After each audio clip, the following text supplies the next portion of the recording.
नमस्कार, कसे आहेत सगळे? बरे आहेत ना? तुमच्या इच्छा, आकांक्षा, मनोकामना गणपती बाप्पा पूर्ण करू देत आणि तुमचा हा दिवस खूप छान जाऊ दे. तर उद्या आहे सोमवती अमावस्या आणि सोमवती अमावस्या म्हणजे दर सोमवारी येते आणि ही अमावस्या वर्षातून फक्त 1 किंवा 2 वेळा येते.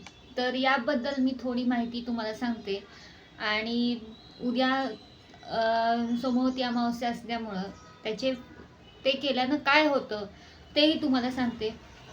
तर सोमवती अमावस्या ही येणाऱ्या सोमवारी जी अमावस्या असती तिला सोमवती अमावस्या असे म्हणतात. हे वर्षातून फक्त 1 किंवा 2 वेळा येते. या अमावस्येला विशेष महत्त्व असतं.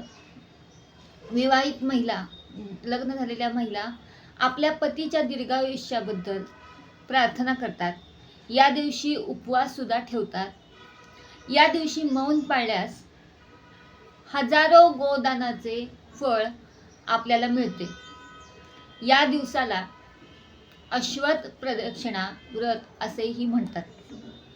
अश्वत्थ म्हणजे पिंपळाचे झाड.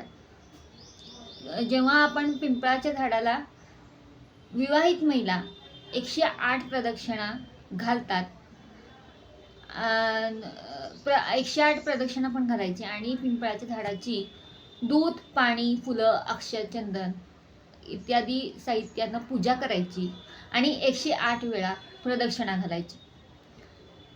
भवरी सुद्धा करतात, भवरी सुद्धा देतात. भवरी म्हणजे भात, सुपारी, हळद मिळून तुळशीच्या झाडाला अर्पण करायचं. हा दिवस पवित्र मानला जातो.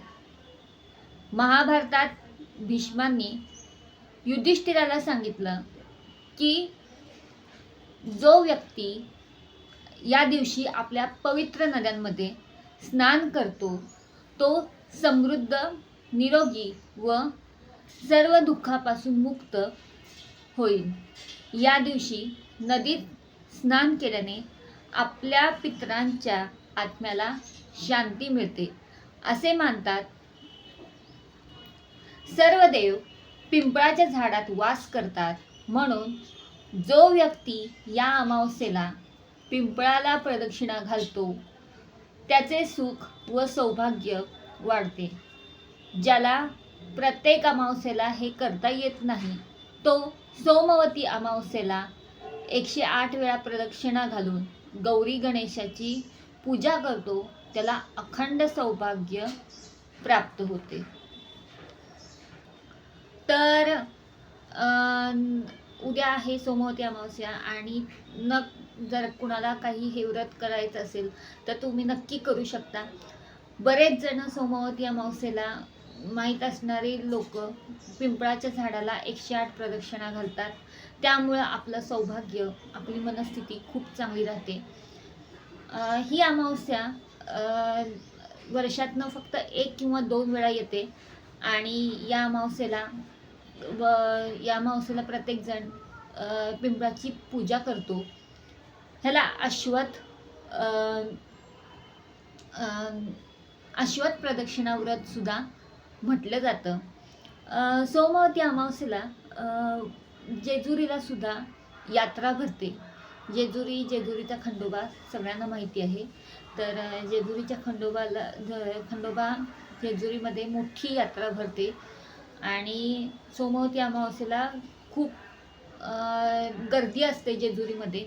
कारण का खंडोबाचा अभिषेक आणि येळकोट जय मल्हारच्या जयघोषानं अख्खं जेजूर दुमदुमलं जातं.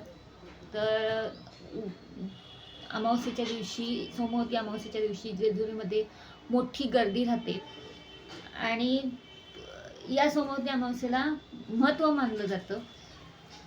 पण ज्यांना कोणाला उपवास करायचा असेल किंवा उपवास ठेवायचा असेल तर तुम्ही ठेवू शकता.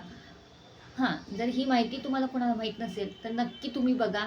कारण का या अमावस्येला जर तुम्ही 108 वेळा पिंपळाच्या झाडाला तुम्ही प्रदक्षिणा घातली तर तुम्हाला काय म्हणतात त्याला, सौभाग्य, सुख, शांती संपत्ती प्राप्त होईल.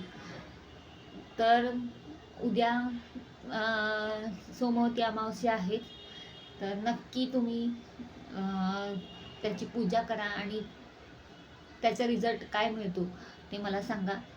तर हा व्हिडिओ तुम्हाला कसा वाटला ते मला सांगा.